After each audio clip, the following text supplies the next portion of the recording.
often talked about the problems of being awakened, the hardship that we go through when we see other people and family members that either think we're off our heads, or that we need therapy, or we're really blinded by, we've read too much into all these theories out there. So what are the positives? Well, the most important positive is knowledge. Is that the fact that we know what's happening. They haven't disguised it very well. And I've often said at meetings in my work that when somebody tries to pull the wool over my eyes and talk bullshit, I often like to confront them with that bullshit, because we've heard it so many times. We've heard all the bullshit so many times that the fact that they now know that we are onto them, that we're not buying everything that they sell, that is a power. And you're thinking, so how's that a power? I'm just a guy, a girl, whoever, in a small community, in a small house. People around me don't see what I'm seeing. How can I have the power to change this? How do I have the power to make a difference and everything else? And it's surprisingly, you do have the power. And I'll tell you how you've got the power. The power that you have, okay, is, first of all, you've got the knowledge. And now the second of all, how do you spread that knowledge? Well, you spread knowledge, you keep to your word, and you talk about it occasionally, or you share something that has your opinion, that shares your opinion. And in that person, whoever listens, someone out there may listen and then pass it on. And lo and behold, you have a whole community of people supporting your cause, and they're out in the street and they're putting the banners up and saying freedom, or they have buses or aeroplanes, just like what happened through the Zack Snyder movement, when the people realised what happened behind the scenes of the movie, and they called out Bill.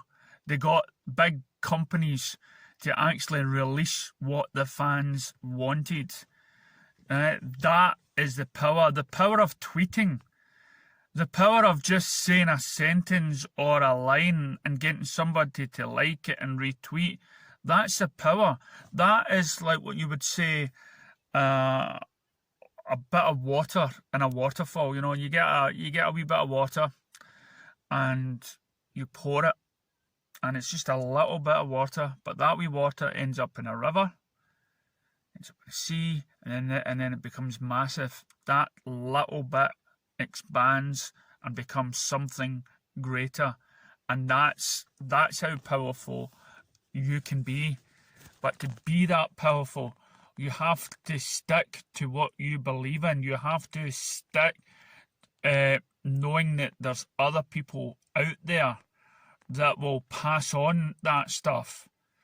And they talk about a new world order. A new world order that has been said by many times by the media, by the politicians. So how do you stop this new world order? By simply not letting it happen.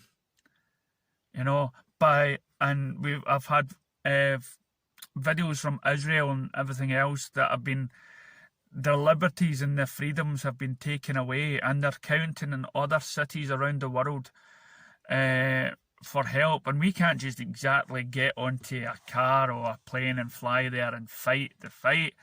That's not how you do it. How we do it is by coming together when we see injustice being done and not complying by it. Have a little bit of, take off the mask every now and again. Do something daring. Do something that shows that you're not totally, that you have a single mind for yourself. So what's the worst case scenario? What's the worst case? That we lose. That the people don't become accountable. the people that have wronged children, girls, men, societies, wrongfully conviction, the elite, you know, what have they become so powerful that we lose that fight? And as I said before, and I've spent many times sitting in the car thinking, you know, what can I do? What can I do? And the thing is, there's one thing that happens to us all. None of us are immortal. None of us. One day we will die at some way or another. And as I said, there's stuff out there that claims that there's more afterwards. So no matter what people do in our lives just now, no matter how bad our life is, this is just temporary, and please don't try and fasten it in any way. You know, embrace what you've got, embrace your surroundings, embrace this sort of tyranny that may be surrounding you, and that way, you know, close your mind off to the negative, open your mind to the positive, and that's how you win. Knowledge, knowing, and not fearing the outcome. That is how you win. That is a win for me.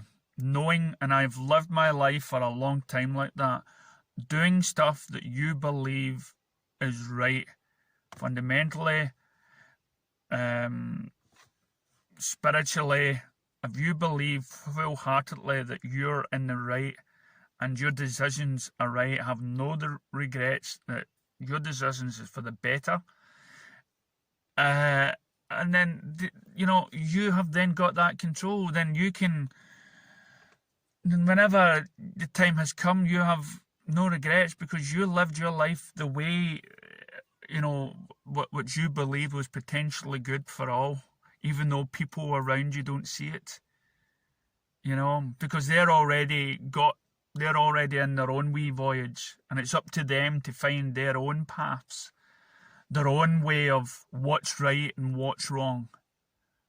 So for me, you know, we're still all right. We're still okay. We just have to live with the fact that not everyone is on board with our ideas. Not everybody's on board to the prospect that the world isn't what it seems to be. And so I like the idea of the word awaken. It's because you're open to ideas and positive thoughts that there's something better around the corner, and it's up to us to waken other people up by not taking life. There's more to life than what is thought was, you know, there's more to life what was originally thought. If you can waken people to the idea that there's nothing to fear and